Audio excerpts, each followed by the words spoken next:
দেখানোর কিছু নেই। সে এমনিতেই কবি ও কবিতা ভালোবাসে না।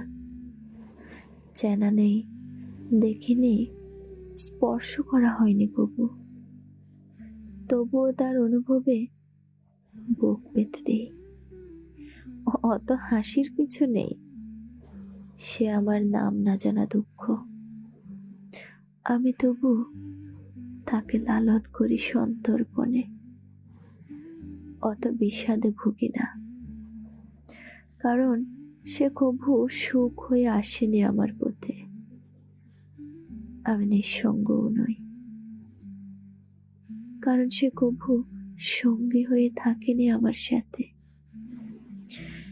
থেকে যাওয়া ছেড়ে যাওয়ার বিভেদ আমি বুঝি না, কারণ সে আমার কেবলই কল্পনা।